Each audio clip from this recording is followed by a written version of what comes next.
Why did she answer that way? The Navy SEAL's question had cut through the noise of the crowded room. "What's your call sign?" He asked it casually, expecting a laugh, a shrug, or maybe a hesitant reply. But she had looked him straight in the eye. Her voice was steady as steel. "Ghost 9." And before anyone could respond, before the weight of that answer could even sink in, she was gone. She vanished into the sea of uniforms and chatter like a shadow dissolving in sunlight. It left him unsettled. It left all of them unsettled, because a call sign wasn't just a name, it was a story, and hers was one no one seemed to know. The next morning, the sun carved long, golden lines across the polished floors of Naval Special Warfare Command in Virginia Beach. It was the kind of light that made the place look calmer than it really was. In reality, the compound buzzed like a wasp's nest, operators preparing for training, analysts hunched over screens, officers moving with the clipped urgency of people who knew the next war could be planned in minutes. In the middle of it all was Roberts, though almost no one used her first name. They called her Roberts in the corridors, the analyst in briefings, and sometimes just her in conversations where her sharp insights made people uneasy. She carried herself with quiet precision. At 26, she was younger than many of the people she briefed, but older in ways that couldn't be measured in years. She'd learned how to blend in by choice, not by chance. Her presence was subtle, almost invisible, until her eyes caught you. Those eyes, dark, steady, cataloging everything in the room. Operators who had faced down firefights in Afghan valleys sometimes found themselves unsettled when she simply looked at them. Not because she was confrontational, but because it felt like she was seeing them. Every inconsistency, every hesitation, every vulnerability. On paper, she was exactly what her personnel file claimed, a senior intelligence analyst specializing in European terrorist networks. Her language skills were remarkable. Serbian, Croatian, Russian, German. Her reports had already influenced operations across 3 continents. She was reliable, meticulous, the kind of person commanders trusted to get details right when lives depended on it. But that wasn't all she was, not even close. What the people around her didn't know, what they couldn't know, was that Roberts had been living in shadows long before she walked these hallways. At 19, while most of her classmates were stumbling through university lectures, she was recruited into something far quieter, something darker, a program that didn't exist on paper, a program that asked her to disappear and become a ghost. For 7 years, she had moved under assumed names across Europe, the Middle East, and Central Asia. Her job wasn't to sit in an office and analyze threat reports. It was to infiltrate, to find, to remove threats before anyone else even knew they existed. She had earned the call sign Ghost 9 not in training, not in theory, but in blood and silence. 3 dismantled terrorist cells. Attacks prevented that would have killed thousands. Each success left no signature, no trace, no credit. Only isolation. Only the erosion of what people called a normal life. 18 months ago, her handlers had given her something unusual, a pause, a sabbatical disguised as reassignment, a chance to work with the Navy's Special Warfare Command, not as an operator but as an analyst. It was supposed to be safer, calmer, a way to keep her tethered to the operational world without asking her to keep bleeding for it. The irony wasn't lost on her. She now filed reports on networks she had personally disrupted. She analyzed the same structures she had once moved through with a pistol hidden under her jacket. She asked questions in briefings that sounded academic but were really born of nights spent alone, hidden in enemy territory, memorizing guard rotations by heart. And that was the problem. People noticed. Commander noticed first. He was sharp enough to see that her academic insights were a little too precise, that she spoke of safe houses, escape tunnels, and vulnerabilities with the confidence of someone who had been there. She always had an answer, always one layer deeper than anyone expected. When pressed, she credited cross-reference databases. Then she changed the subject. It was a dance, a careful balance between truth and the cover she lived under. But balances always tip. That Tuesday morning, the conference room was full. SEAL team leaders, tactical analysts, operations coordinators. The air hummed with tension before Commander even spoke. "We've got a developing situation in Montenegro." Satellite imagery lit the main screen, showing a cliffside compound looming over the Adriatic. His voice was calm, but his words carried the weight of urgency. "Arms dealer.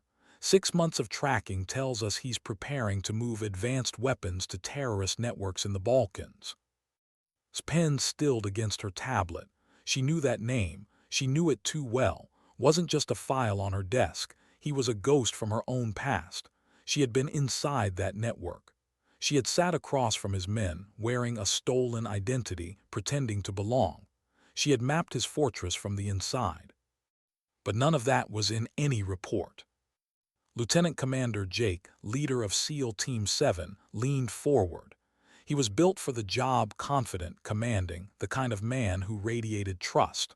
"What's our window?" 48 hours, maybe less. Zoomed the image closer. Location is the problem. The compound's a clifftop fortress. Multiple escape routes. State-of-the-art countermeasures. Personnel loyal to him for years. Any standard approach, we're compromised before we reach him. His pulse quickened. She knew something they didn't: 3 vulnerabilities. The monastery ruins to the east, the boat dock with shift change gaps, and most important, the maintenance tunnel didn't even know was compromised. She had used it herself 18 months ago. Chief Petty Officer Sarah, tactical analyst, spoke next. "Satellite shows at least 20 guards on rotation. Advanced electronic defenses. Terrain makes helicopter insertion risky. Sir, I'm not seeing a viable option without significant casualties." His jaw tightened. "Local assets." "Unreliable," replied.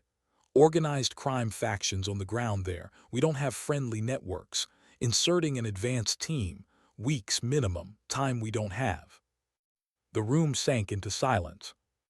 And that's when heard her own voice. Quiet, controlled, but reckless in a way she hadn't been in months. What if there was another way? Dozens of eyes turned toward her, gave her the kind of polite smile veterans reserved for analysts who watched too many war movies. His tone was gentler but edged with skepticism. "What do you have in mind, Roberts?" Her training screamed at her to stop, to stay invisible, but she could already see 24 operators walking into a bloodbath, and she knew she could stop it.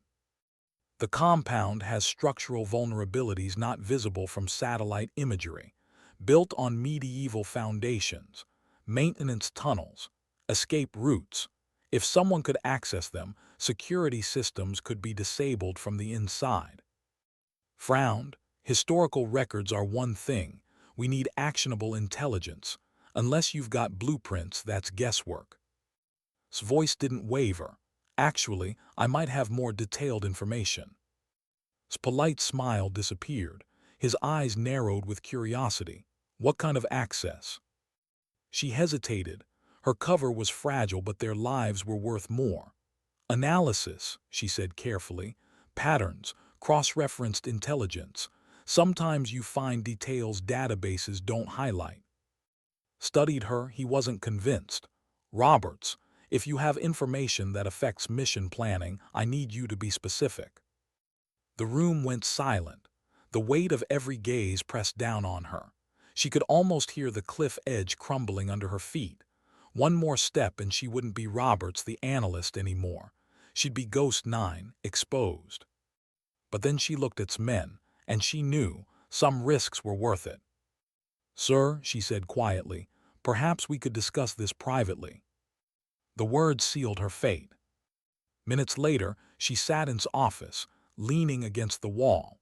Both men studied her like interrogators who already sensed the truth. Roberts began, "You've been here 18 months, excellent reviews, exceptional analysis, but no field experience. And yet," he leaned forward, You describe vulnerabilities like you've walked those halls yourself. How? His pulse beat like a war drum, but her face remained calm. I believe in thorough research. I study records, history, architecture, patterns. Sometimes details reveal themselves. Wasn't buying it. That's not research, that's lived experience. You talk like someone who's been there. The silence stretched. She couldn't give them the truth, not yet, but she couldn't let them walk blind into his fortress either.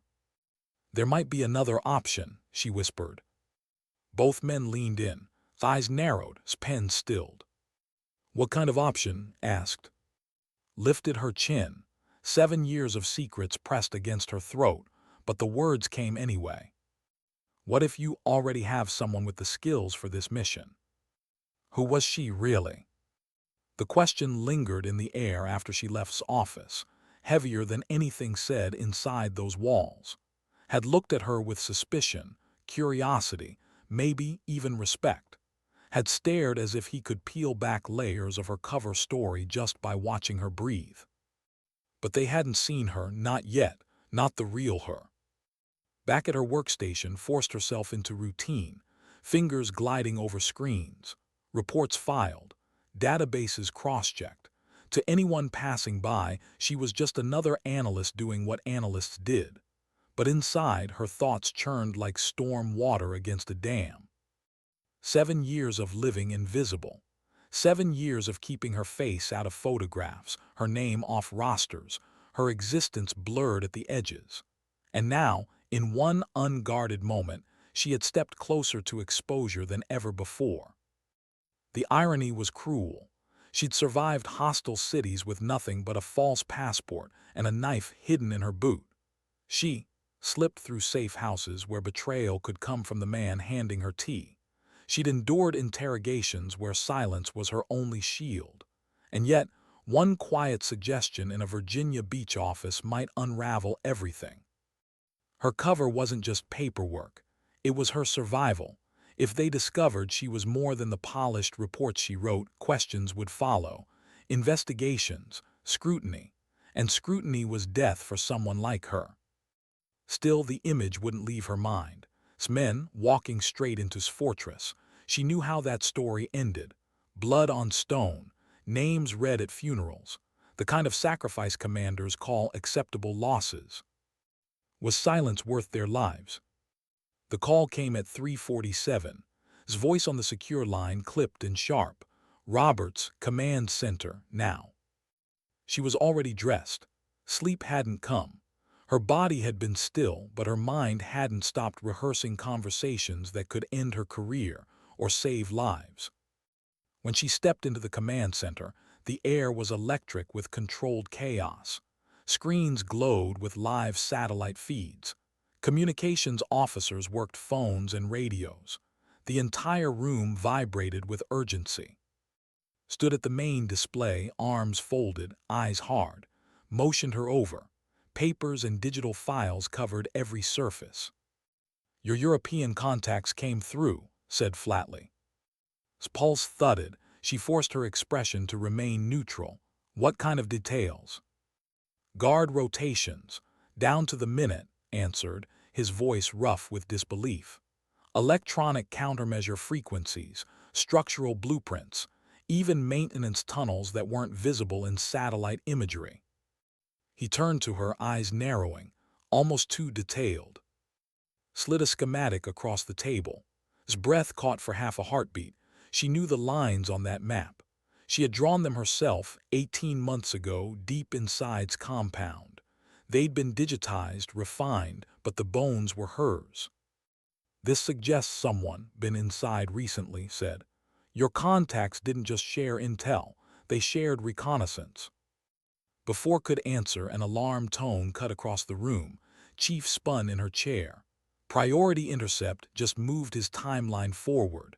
Weapons transfer is happening tonight. 8 hours. The hum of electronics filled the silence that followed. 8 hours. No time to bring in specialists. No time to shift strategy. They were cornered. Looked at, then at. His face was grim, but his voice was steady. We've got the intel. We still don't have anyone who can get inside.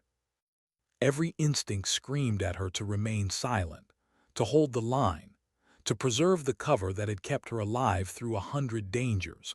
But then she saw his jaw set, saw the operators preparing themselves for what they must have already known. This would be a suicide mission. She heard her own voice before she realized she'd spoken. Quiet, controlled, reckless. There might be another option. Both men turned toward her, eyes sharpened, leaned forward. What kind of option, Roberts? She inhaled slowly, grounding herself in the decision she knew would change everything. What if you already have an operator with the skills this mission requires? His face shifted from confusion to suspicion. What are you saying? She kept her voice steady. The profile isn't impossible. Electronic systems expertise, close quarters proficiency, solo penetration operations, language cover, those skills exist, right here. His voice was cautious, probing. Are you suggesting someone on this base has those qualifications? Someone we don't know about? Her throat tightened. This was the edge of the cliff. Once she stepped off, there was no return. I'm suggesting capabilities don't always appear in personnel files. The room went still. Moved closer, his presence filling the space between them. His voice dropped, but his words cut like a blade. Roberts, are you telling me you've got operational experience that isn't in your record? 7 years of silence pressed down on her. 7 years of being no one. She could feel it all collapsing under the weight of this moment. She looked then at the schematic glowing on the screen. Every corridor, every guard rotation, every flaw she knew by heart. She could be inside that compound before people even realized they were compromised. Her voice came quiet but unshakable. Sir, I believe I could execute this mission with minimal risk and maximum effectiveness. Stared at her. Then slowly, unbelievably, the faintest smile pulled at the corner of his mouth. Well, I'll be damned. He shook his head. Exactly who are you, Roberts? She met his gaze, and for the first time in 18 months, she let the truth brush the edge of the light. Maybe it's time you found out. The briefing room was different that evening. The air heavier, the silence thicker, and weren't the only ones waiting for her. Captain Stevens, the base commander, sat stiff-backed at the head of the table. Beside him, Lieutenant Colonel Martinez from Naval Special Warfare Group 2. Their eyes followed her as she entered, cold, measuring, weighing. Roberts, Stevens began, his voice a blade of authority. You've made claims about capabilities not reflected in your record. Understand this. This conversation is being recorded. False statements about military qualifications constitute a serious offense. Stood at attention. I understand, sir. Martinez flipped through a file.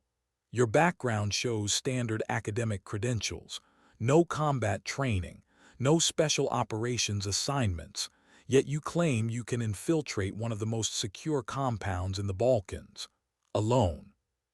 Her rehearsed answers felt thin in her mouth, but she forced them out. Sir, aspects of my background aren't reflected in standard personnel files due to classification requirements. His eyes flicked to her, sharp. Are you saying you've worked under deep cover?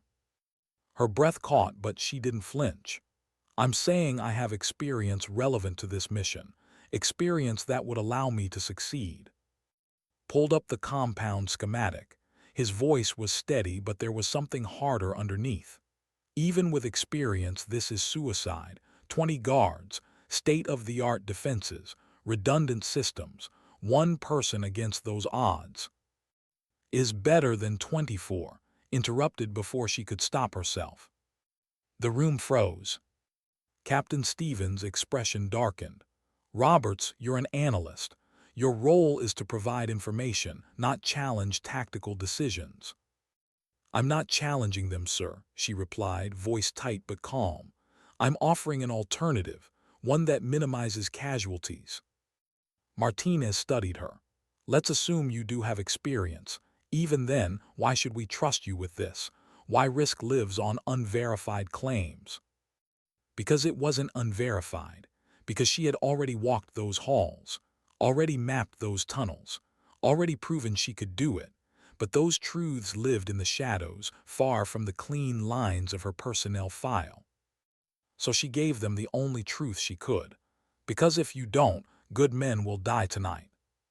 The silence that followed was suffocating. Stephen's jaw tightened.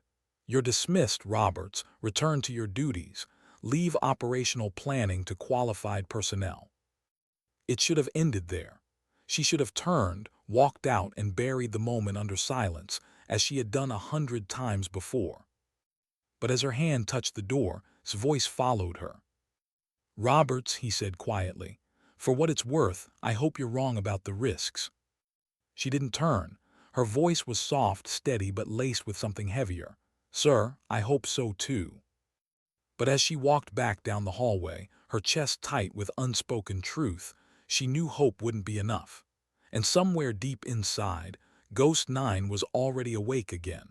What happens when you watch people walk toward their own deaths, and you're the only one who can stop it? Sat at the back of the briefing room that night, her face unreadable, her body still, but her mind burning. On the screen in front of her, his fortress loomed in satellite gray. A medieval skeleton wrapped in modern steel and wires. A fortress designed to repel armies. And they were planning to walk straight into it. Lieutenant Commander pointed at the screen, his voice steady, professional, but heavy with the weight of impossible math. Primary assault from the North Ridge. Overwatch from here. Extraction by Hello offshore. His heart sank. She didn't need to calculate probabilities. She lived them. The northern ridge was a killing field, 600 meters of exposed ground under the gaze of guard towers and sensors. A soldier couldn't crawl through it without being seen. To attempt it with 12 operators was suicide. Chief raised her hand. Sir, the ridge approach requires crossing under overlapping fields of fire, even with suppressive support. I'm aware, cut in, his voice harder than steel. But the east and west faces are sheer cliff. South is automated defenses. The north is our only option. Bit the inside of her cheek until she tasted blood. She had climbed the eastern face herself 18 months ago. She knew the holds, the cracks, the concealed route no satellite could reveal. But that knowledge didn't belong to Roberts, the analyst. It belonged to someone else. Someone who didn't exist on paper. Latest intercepts, added, reading from his tablet. Weapons transfer accelerated, 0200. That gives us less than 6 hours. If we don't intercept, those systems go into circulation. Targets across Europe. Civilian casualties in the hundreds, maybe thousands. The weight of the room shifted.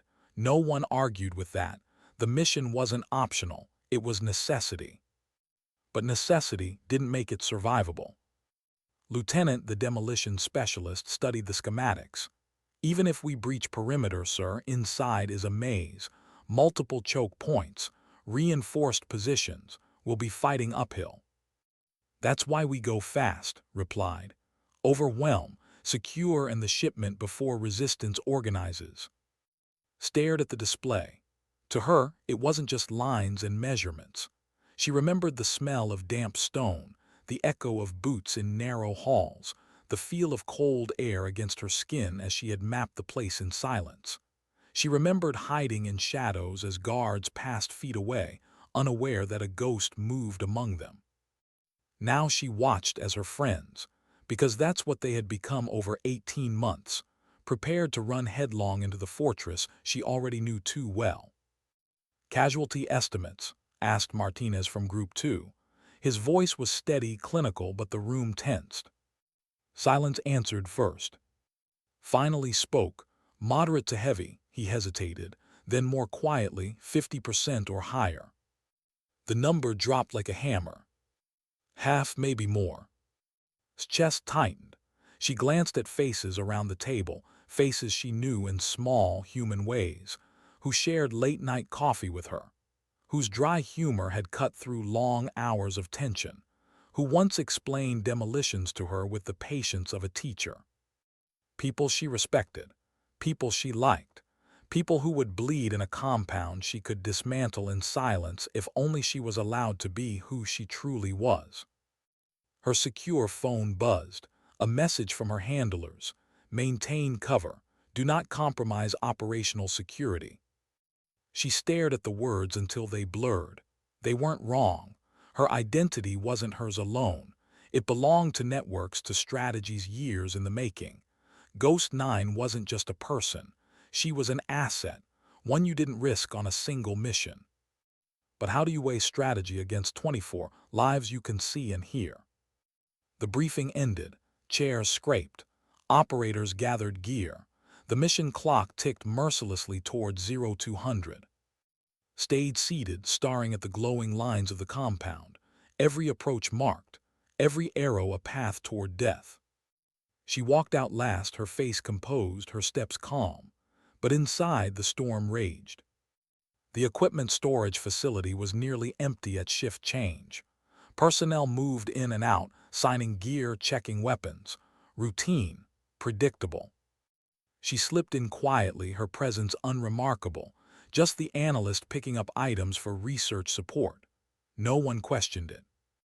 One by one, she collected what she needed. Climbing gear, easily explained by her fitness routine. Diagnostic equipment, standard for an analyst monitoring signals. Communications gear, nothing unusual there. Each item signed out, logged, innocent on its own. But together, they formed the bones of an infiltration kit. The missing pieces came from her personal locker, gear she had hidden beneath regulation uniforms, weapons modified for silence, electronics tuned for security bypass, identities on forged papers, relics of a life she pretended she'd left behind. Her mind shifted into the mode that had kept her alive through years of missions. The analyst shell peeled away. What remained was focus. Cold, precise, unstoppable. She checked each piece twice, then once more. Survival was detail.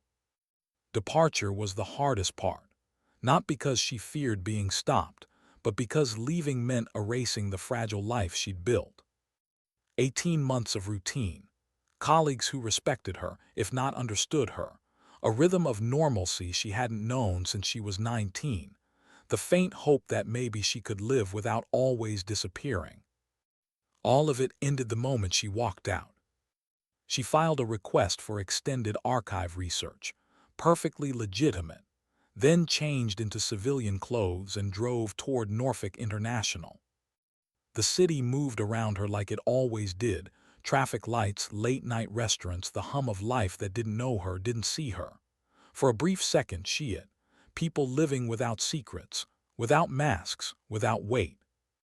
Her route ended at a private airfield where shadows hid answers and no one asked questions. The aircraft was waiting, registered to a logistics company that existed only on paper. Her contact had arranged it within hours. No manifests, no flight plans filed through military channels. The pilot looked at her once, recognized what she was, and didn't ask again.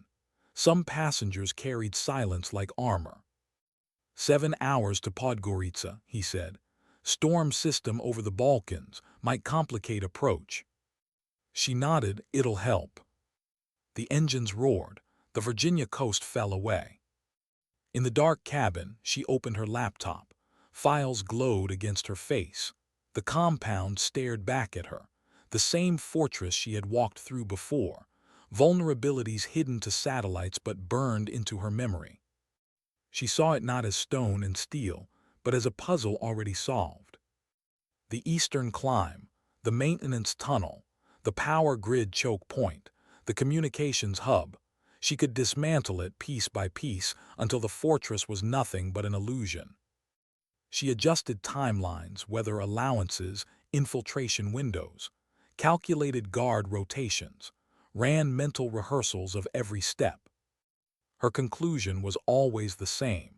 She could be inside before men even touched down. And if she was inside, they might live. The landing strip outside Podgorica was a scar in the dark, barely lit, barely marked. The jet touched down with practiced ease. She stepped into cold air that smelled of rain and stone. A rental car waited exactly where it should, arranged through channels that left no fingerprints. She drove into the mountains, headlights cutting narrow paths through blackness. Storm clouds rolled low, cloaking the peaks. The Adriatic churned below cliffs that rose like jagged teeth. And there it was.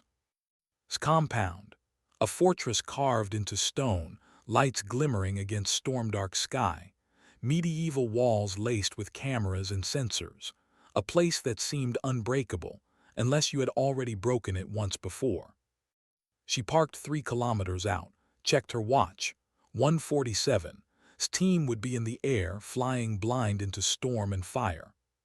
She checked her gear, layer by layer, weapons loaded, electronics primed, comms synced to frequencies she shouldn't have known. Then she moved into the dark.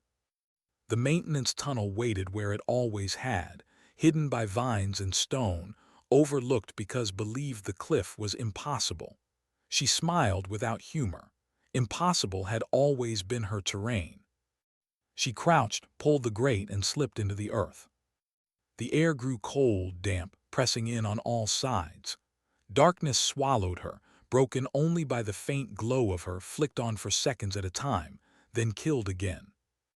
Every sound mattered, every vibration. Her body moved with the precision of memory, each step recalling the last time she'd crawled this path, heart pounding, breath measured. Above her, guards patrolled, radios crackled. Men felt secure in their fortress. They had no idea a ghost was sliding beneath their feet. Her watch ticked closer to 0200. Men would be nearing. The helicopters would shudder against storm winds. The fortress would be awake, waiting. But they wouldn't face the fortress thought he controlled. Because Ghost 9 was already inside. What does it feel like, slipping into the belly of a fortress where no one believes you exist? Pressed her body against cold stone as the maintenance tunnel swallowed her. The air smelled of rust and damp earth. Water dripped in slow, echoing taps that made each sound feel louder than it should. Her breathing slowed, deliberate, the way it always did when survival hinged on silence. Above her, men carried rifles and laughed into radios. They had no idea. To them, the fortress was impregnable, untouchable, but they didn't know that one ghost had already solved its puzzle. The crawl was tight, stone pressing her shoulders, dust clinging to her gloves. Every movement was measured, deliberate. Infiltration wasn't about speed. It was about patience, about the discipline to move when the world wanted you to freeze. Her watch glowed faintly. 1:47. 13 minutes until helicopters reached their insertion point. 13 minutes before 24 operators walked into a kill zone. Unless she changed the equation. The grate at the tunnel's end came into view, a dull gleam of steel against concrete. Last time it had been a relic lock, simple, forgotten, had upgraded. A newer pad, heavy, meant to hold, but not against her.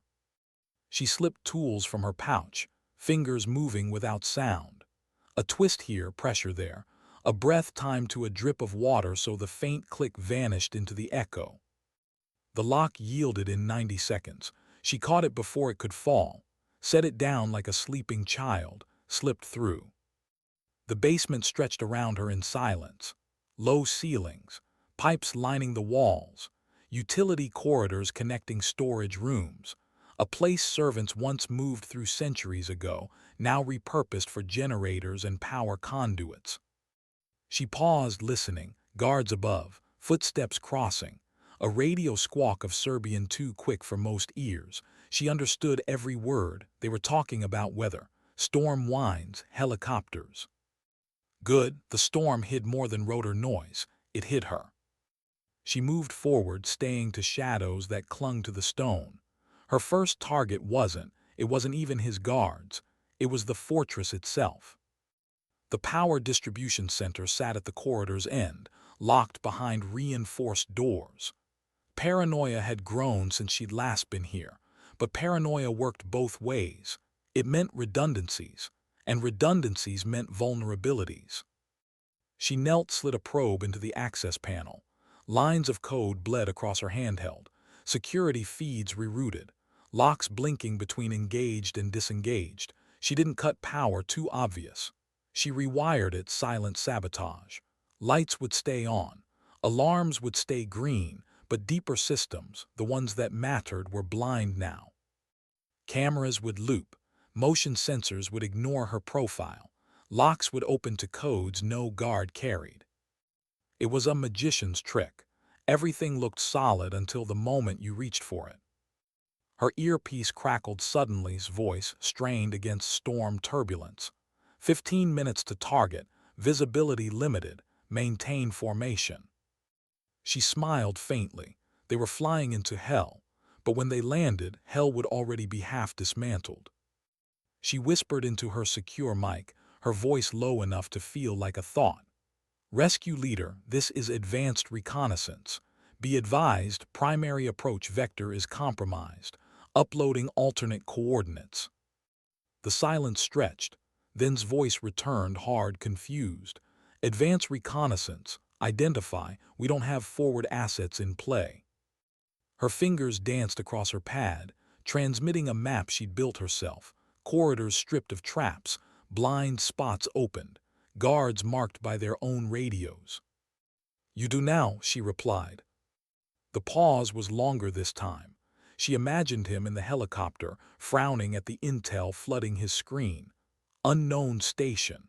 Are you saying someone's inside the target facility? His lips curved. I'm saying your mission just became survivable. Maintain silence, follow coordinates. She killed the channel before questions could come. There wasn't time for explanations. Her watch read 1:58, 12 minutes. She left the power center behind, weaving through corridors that smelled of oil and stone. Guards moved above, but the basement remained thinly manned. Too much space, too few men to cover it, had trusted stone and steel. He never accounted for ghosts. The staircase ahead climbed toward the first critical node, communications. Men lived on their radios. Cut that and their fortress became an island. She ascended slowly, every step timed with the distant thunder. The door above was steel, locked, but steel is only as strong as the man who designed its circuit. Another probe, another sequence. A click soft enough to vanish beneath her own heartbeat. She slipped through. The room buzzed with low hums of electronics, racks of equipment, monitors glowing. One guard slumped in a chair, cigarette between fingers, smoke curling upward. He never saw her. Her blade whispered once, catching his throat before sound could rise. She lowered him gently, cigarette still burning between his limp fingers. A ghost's mercy, quick, silent, clean. She moved through the racks, plugging in her relay. In seconds, she owned the network. Radios bent to her will. She could listen.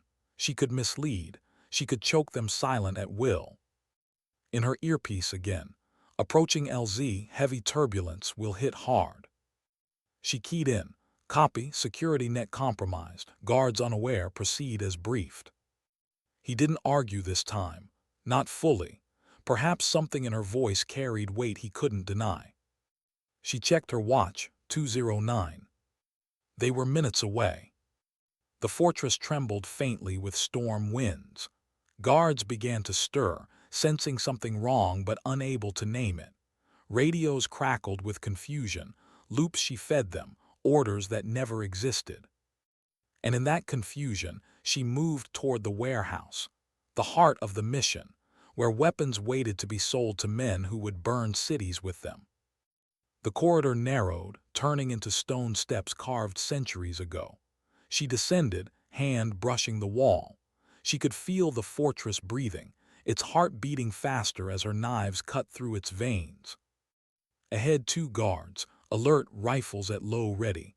The storm had unsettled them. Their eyes moved too fast, their grips too tight. She timed it perfectly, thunder masking her step, lightning flashing behind her as she moved. The first went down with a chokehold, her arm clamping around his throat until silence dropped him. The second turned too late. Her knife pressed into his ribs, a twist, a whisper, another silence. Their bodies slid into shadow. Her watch ticked, 2:13. Steam was dropping now, fast ropes whipping against wind. She imagined them hitting mud, weapons raised, expecting fire. Instead, alarms stayed quiet. Lights burned steady. Radios whispered nonsense. She had made a fortress blind. But wasn't blind. Not yet. She pressed against the final wall before the warehouse. Her heart was steady, her breath calm. She had walked this path before. She knew the inside, but this time wasn't reconnaissance. This time every second mattered. She pulled her mic, whispered only 3 words. Ghost 9 active. Then she pushed the door open. What if the enemy never understood they were already defeated? The warehouse stretched before her like a cathedral of shadows. Crates stacked in rows, metal gleaming faintly under fluorescent light. Weapons sealed in steel containers, missile components, targeting systems, ammunition that could tear cities apart. 2 guards walked the aisles, rifles slung, boredom etched into their posture. They weren't ready, not for her. Moved low, silent as a breath sliding through stone. One guard turned just enough for her blade to whisper across his throat. His body folded soundlessly. The second opened his mouth too slow. A suppressed round cracked once, soft as thunder far away. He dropped, eyes still wide, disbelief frozen on his face. The warehouse fell silent. She stepped between crates, pulse steady.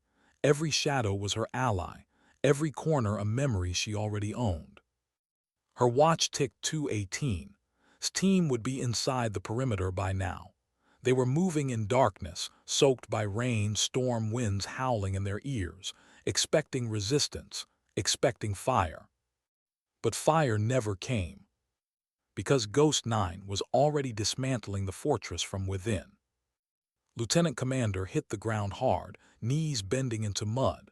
His men spread out, rifles raised, eyes scanning the ridge.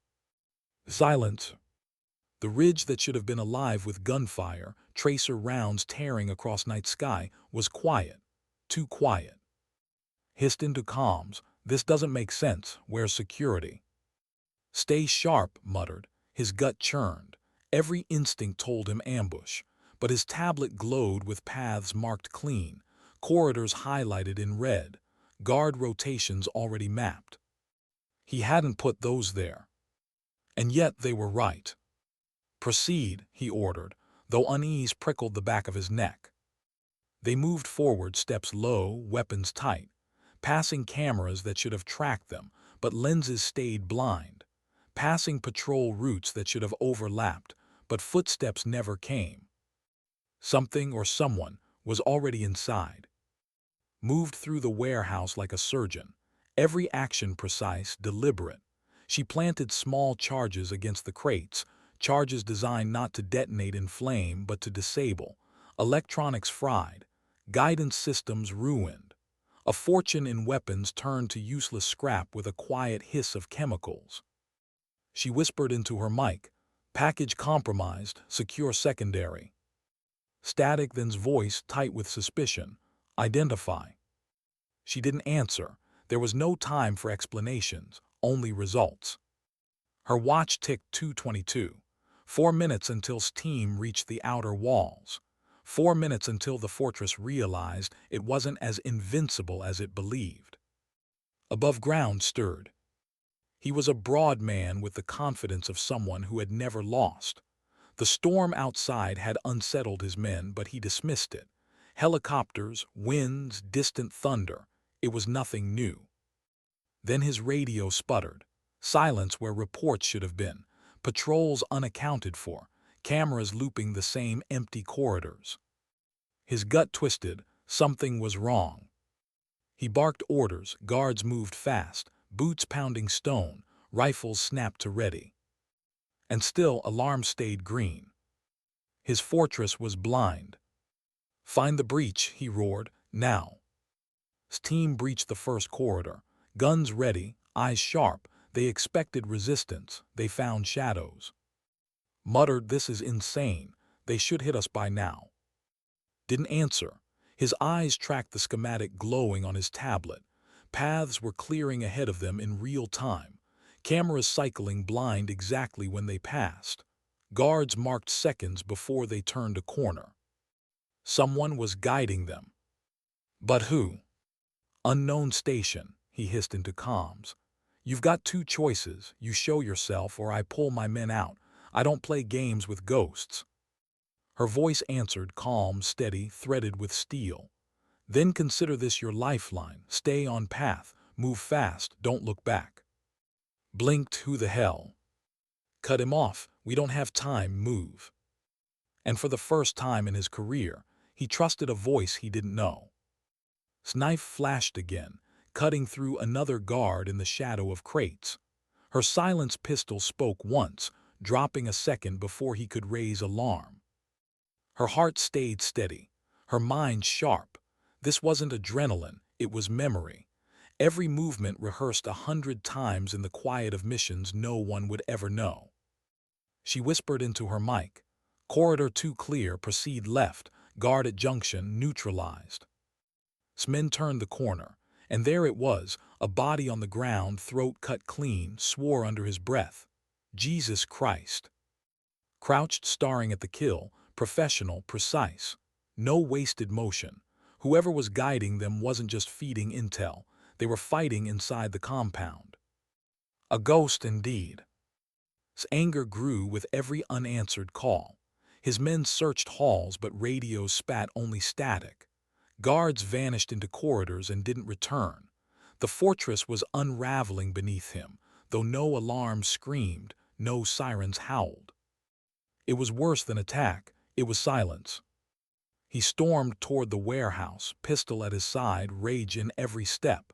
He would find the breach himself. He would end it. But the warehouse wasn't what he expected. It was empty of guards. Crates marked for transport had been opened, contents ruined, and in the middle of it all silence. Too much silence. Crouched behind a stack of crates, breath even, blade ready. Her watch read 2:27.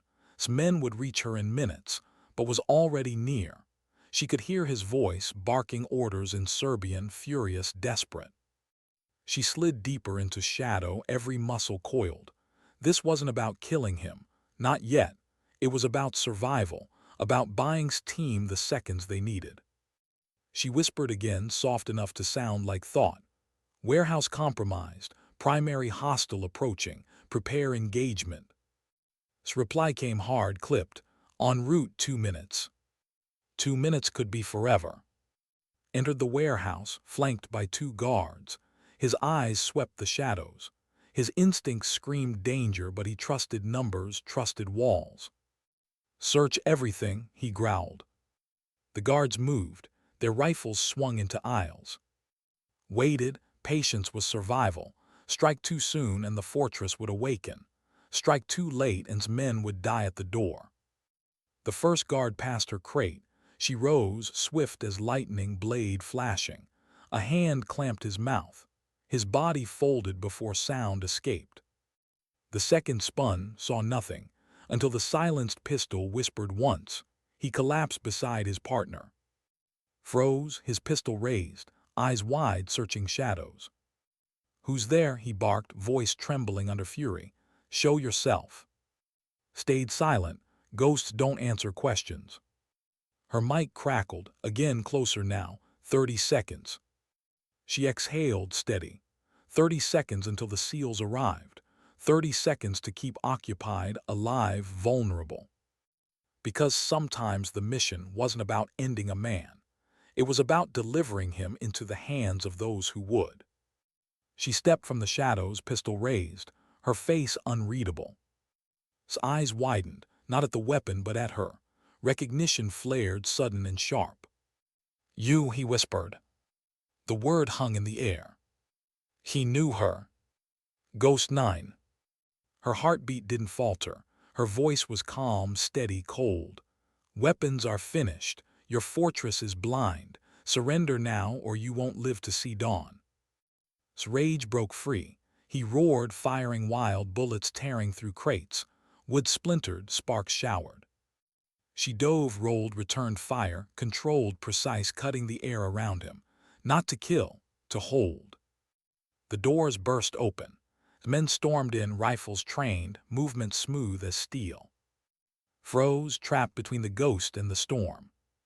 His voice thundered, arms on the ground, and for the first time in years, lowered his weapon.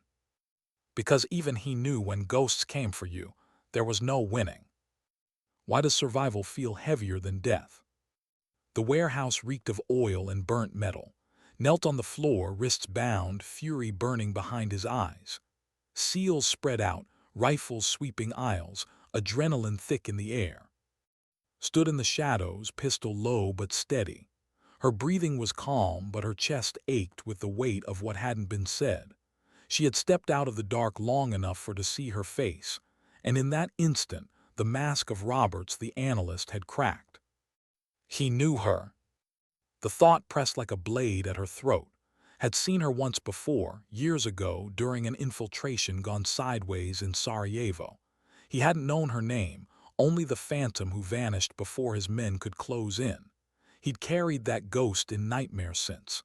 And now, here she was, real. His voice cut through, secondary charges planted. "Affirmative," answered, slapping the side of a crate. "Payloads neutralized, won't be moving anywhere." "Extraction window," snapped. His voice came over comms, distorted by static. "Hello inbound, 6 minutes, storm worsening, you'll have to fight your way to the ridge." His jaw clenched, he glanced then at his men. "We move." Swatch read 241. She faded back into shadow. She wasn't supposed to be here when they left. She was supposed to disappear as she always did, vanishing before explanations could be demanded. But's men were already moving, pulling with them. And somehow her legs followed.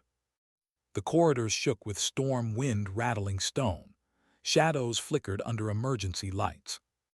They moved fast, boots splashing in puddles, weapons raised. His team was efficient, cutting down stragglers with quiet precision, but resistance was growing. Guards finally realized the fortress wasn't invincible. Boots thundered above. Shouts in Serbian echoed. Muttered into comms, movement on upper levels, they're regrouping. Barked, push through, no delays. But heard more than footsteps. She caught fragments of orders on's radio channel. Reinforcements moving toward the ridge.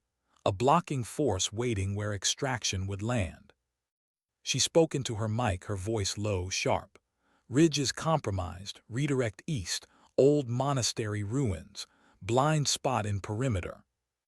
The SEALs froze, hissed, "Who keeps giving us these ghosts in the machine updates?" His eyes cut to the shadows where she moved. He didn't see her face, only the suggestion of a presence. His voice was steady but laced with suspicion. "You keep talking, mystery voice, and I'm going to start thinking you're one of mine." His lips curved faintly bitter. "No, I'm not one of yours." But she kept guiding them. The eastern corridor narrowed, stone dripping with centuries of moisture. The monastery ruins loomed beyond, cloaked in storm. Guards waited there, rifles braced, flashlights cutting beams through rain. The SEALs fanned out, silent as shadows. Suppressed bursts cracked the air. Men dropped. Others shouted, confused, firing blind into rain. Moved unseen among them, her blade flashing, her pistol whispering once, twice. She wasn't on their comms, but every time's men rounded a corner, resistance had already been thinned. Muttered, "This is insane. Someone's clearing for us." Didn't answer, but he knew. Fought against his restraints, teeth bared, voice raw. "You think you've won. You think storm and stone can save you. You don't know her. None of you know what she is." His fist snapped across his jaw, silencing him, but the words hung in the air. His men glanced at each other, uneasy. Who was talking about? His chest tightened. Every second near these men risked unraveling everything, but leaving now would damn them. She had to see it through. Gunfire erupted at the ridge. Reinforcements had formed a barricade, vehicles braced, heavy weapons mounted, floodlights tearing through storm. The SEALs went prone, mud soaking their gear. Tracer rounds cut the air above. "We're pinned," shouted. Swore into comms. "Command, we need air support now." His voice came back grim. "Negative, birds can't penetrate storm ceiling. You're on your own." Lightning split the sky, thunder rolled, and in its flash saw the path, narrow, treacherous, but open. She keyed her mic. "Flank left, ravine path, blind spot behind vehicles, move when I say." His eyes flicked toward her shadow again. He should have demanded answers. He should have refused. But something in her voice, calm, unshaken, cut through the chaos. "Copy," he growled. She moved first, slipping through mud, crawling low, the storm cloaking her. Her knife cut through the throat of a gunner braced behind a mounted weapon. She dragged his body down, silent. "Now," she whispered. The SEALs surged. Gunfire cracked, suppressed bursts cutting lights. Shattered, shadows swallowed the barricade. In minutes it was over, vehicles burning, guards broken, the ridge was theirs. The helicopters thundered overhead, rotors struggling against wind. Ropes dropped, whipping wild in the storm. "Go!" roared. His men hauled up first, cursing as the storm fought them. Crates of intel followed. Then one by one, operators climbed. Lingered in shadow, rain soaking her hair, her chest rising steady. This was the moment she should vanish, slip back into stone and silence, leaving them to wonder if the ghost had ever been real. But saw her, for the first time fully. The storm lit her face, her eyes calm and unflinching, her weapon steady even in the chaos. He froze, realization striking like lightning. "You," he whispered. She met his gaze, said nothing. Then turned, as if to disappear into darkness. But the storm had other plans. Gunfire erupted from the cliff edge, last men, desperate, firing wild into the extraction zone. Bullets tore through rain, snapping ropes, striking too close. One operator cried out, hit in the leg, tumbling back. Without hesitation, moved. She sprinted through mud, sliding into cover beside the fallen man. Her pistol cracked, clean and fast, dropping the shooters before they could fire again.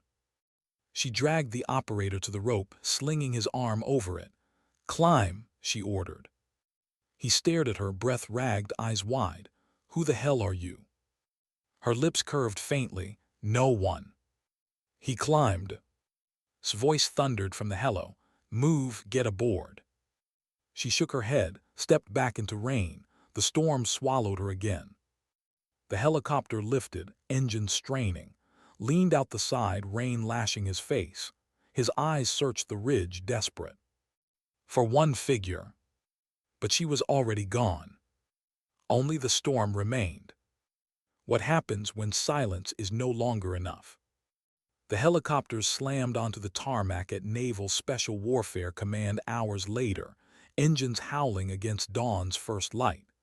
Rain streaked the fuselage, dripping from gear, soaking every man who stepped out. The storm had followed them home. Was dragged down last, bound, gagged, fury carved into his face. He didn't look broken. He looked hungry, as if even in chains he'd found something worth holding onto. His eyes searched the landing zone until they found her. Had slipped from the helicopter seconds before the others. She stood apart, shadows clinging to her even beneath floodlights. Her uniform was soaked, her hair plastered against her face, but her gaze was steady. His lips curled around the gag, shaping a word only she understood. Ghost. Her chest tightened. She turned before anyone else saw, disappearing into the line of vehicles waiting to haul prisoners and gear. But had seen, always saw. The debriefing room hummed with fluorescent light. Maps spread across the table. Screens flickered with drone captures, grainy under storm interference. Sat stiff-backed at the head of the table, his pen tapping against a folder. Leaned forward, elbows braced, eyes sharp. Slumped in a chair, exhaustion written across his face. And Roberts sat at the far end, composed, calm, her hands folded neatly on the table. Spoke first. Mission parameters, objective secure, casualty minimal, enemy leader captured, by all metrics a success. No one moved. Then's voice, low and edged. Success, sir, because someone was inside that fortress before we arrived. His eyes flicked toward, we've reviewed comms. An unidentified station provided guidance, loops in surveillance, tactical direction, whoever it was saved lives. His gaze never left her. I want to know who. Silence pressed the room. His pulse stayed steady, though her throat ached with the weight of words unspoken. If she admitted the truth, everything ended. If men she respected might die next time because trust is fragile and suspicion poisons it fast. Broke the silence. Sir, no offense, but ghosts don't loop cameras. That was a pro. That was someone who's done it before. His pen tapped faster. Agreed. He turned fully toward her. Roberts, any insight? Her voice was calm, measured. The fortress had vulnerabilities. It's possible a third-party operator exploited them independently. His jaw tightened. Third party on that mountain, in that storm, feeding us real-time updates synced to our movement. He leaned closer. His voice dropped, but the weight behind it crushed. No, Roberts, that wasn't chance, that was you. Her chest tightened, but she didn't flinch. She held his gaze, steady as stone. With respect, sir, my record speaks for itself. His eyes narrowed. Yes, that's the problem, your record is too clean. The words hung there, heavier than gunfire. His interrogation began before noon. He sat shackled to a steel chair in a room too bright, too sterile. His face was swollen from capture, but his smile never left. Martinez led the questioning. Mister, you've trafficked weapons across 3 continents. You've financed terror networks that killed hundreds. You're facing extradition, trial, execution. Now is the time to talk. Lean back, chains rattling. Talk, I have nothing to fear, you've already lost. Martinez's voice hardened. Lost what? Smile widened, teeth bloodied but sharp. Your ghost is standing in your own house. Martinez frowned. What ghost? But knew, across the glass, watching from the observation side, her stomach sank. Eyes weren't on Martinez. They weren't on. They were on the darkened corner where she stood unseen. He couldn't see her through the glass, but somehow he knew. Ghost 9, he whispered, his voice slipping past the microphone, cutting through static. You can't hide forever. Her blood chilled. Turned sharply. What did he say? His gaze slid toward her again. He had heard it too. Ghost 9. The room went cold. By evening the whispers had spread. Operators spoke in hushed tones near the mess hall. Analysts glanced at her in corridors. A story was forming, an unseen hand in Montenegro, a ghost who cleared paths no satellite could see. And always the glances landed on her. Caught her leaving the comms bay. His voice was quiet, almost gentle. Roberts, I don't care who you are, you saved us, that's all I'll say. She met his eyes. For a second she saw belief there, not suspicion, not fear, just gratitude. But gratitude couldn't last. Because called her to his office. The blinds were drawn, files stacked neatly. Sat behind his desk, hands folded, his expression unreadable. Leaned against the wall, arms crossed, watching. Roberts began, his tone careful. We've worked together long enough that I trust your judgment. But circumstances now demand clarity. Who are you, really? Her chest rose slowly. She had rehearsed 100 lies. She had built layers of cover to withstand questions like this. But's eyes pinned her. His whisper haunted her. She couldn't give them the truth. But silence was no longer an option. I've served in capacities not reflected in my file, she said finally. Deep cover, long-term assignments, classified beyond this command's scope. His voice was sharp. So it was you, inside the compound, guiding us. Her eyes met his.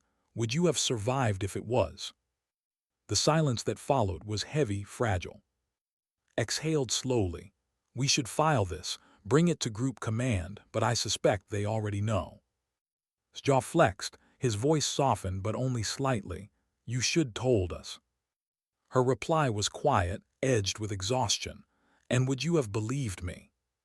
His silence was the only answer she needed. That night she sat alone in her quarters, the storm still rattling against the glass. Her gear lay on the bed, neatly packed, ready to vanish if the order came. Her phone buzzed, a secure line. She answered. Her handler's voice was calm, detached. You broke protocol. Her throat tightened. I saved them.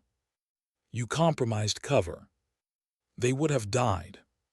Silence stretched. Then the voice said, orders will come tomorrow, be ready to move. The line went dead. She stared at the phone, her chest hollow. She had saved lives. She had dismantled a fortress. She had captured a man who had armed killers across half the globe. And yet the reward was exile. Because ghosts aren't meant to be seen. What does it mean to vanish by choice? The orders came at dawn. A sealed envelope slipped under her door, unmarked except for a single line. 900. Stared at it for a long time. Sunlight filtered through blinds, pale and cold. The bass outside stirred with its usual rhythm, boots on pavement, radios crackling, laughter in the mess.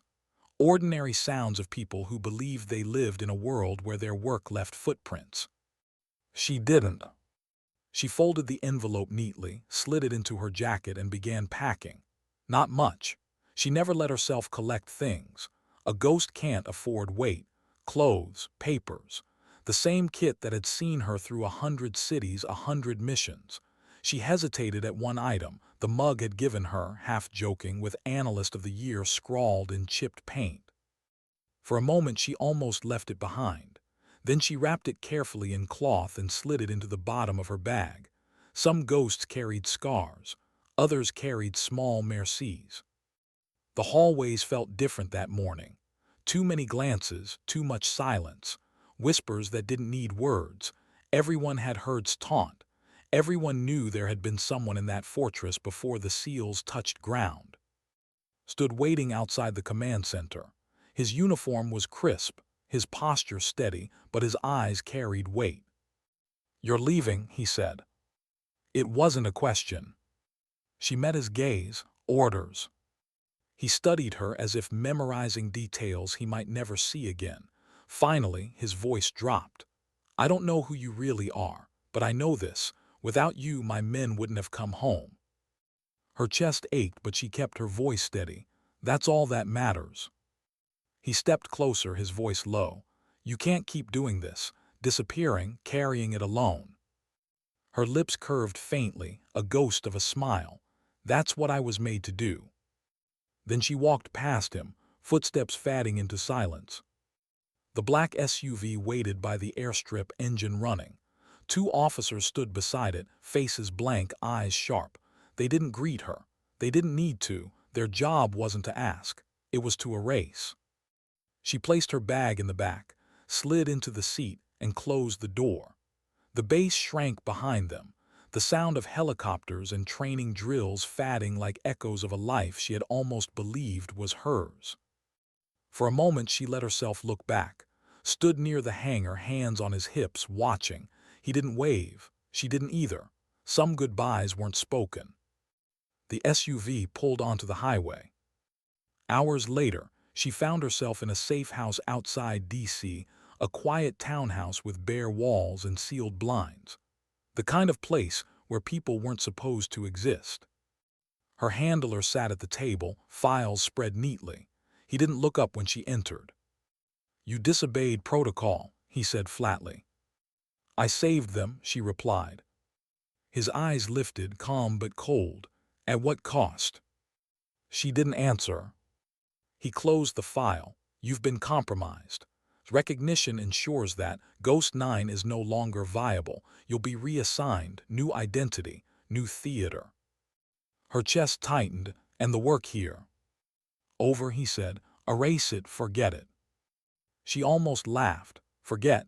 She could forget the missions, the faces of men she'd silenced in shadows, the streets of cities she entered under false names. But she couldn't forget's voice in the storm. Its gratitude, the weight of lives saved not by strategy but by choice. Understood, she said quietly. That night she sat alone in the dark, her bag packed, her passport under a new name resting on the table. Rain tapped against the window, soft as fingers on glass. She thought of in his cell, chains rattling as he whispered her name. Thought of pen tapping as suspicion turned into certainty. Thought of staring at her in the storm with the kind of recognition that went deeper than names. And she thought of herself. The girl who had once been 19, recruited into shadows, told she no longer belonged to herself, told she would be a ghost. She closed her eyes. In her mind the fortress still stood. Guards patrolling, weapons stacked high, radios alive. And then silence, not from death but from her, from the choice she made. A single choice that saved lives. And it was enough. At dawn, she left the safe house. Not with an escort, not with ceremony. Just a woman in plain clothes walking into a waiting car, vanishing before anyone could see. Her old ID, her old name, her old life, all gone. She didn't flinch, she didn't look back. Ghosts never do. Weeks later, sat in his office, the aftershocks of Montenegro still rippling through his team. The men were alive, was in custody, and weapons that could have burned cities now sat dismantled in a steel vault. By every measure, it was a success. But at night, when the storm winds rattled against windows, he remembered the voice in his ear, calm, steady, guiding them step by step through hell. And he remembered the face he saw on the ridge, a face that vanished before he could speak her name. Asked once, half joking, half serious, "Who was she, sir?" Didn't answer. He only stared at the rain outside, silent. Because some answers don't belong to those who ask. Robert's Ghost 9, or whatever name she wore now, walked alone through a city that didn't know her. Crowds moved past, faces blurred, lives unburdened by shadows. She blended seamlessly, a figure among millions. And yet beneath the mask, she carried something she hadn't carried in years. Not recognition, not identity. Dignity. Because she knew what the world never would, that when a fortress stood and lives hung in balance, she acted. Not for glory, not for name, not even for gratitude. But because sometimes silence isn't cowardice, sometimes it's strength. And sometimes dignity doesn't speak. It simply acts.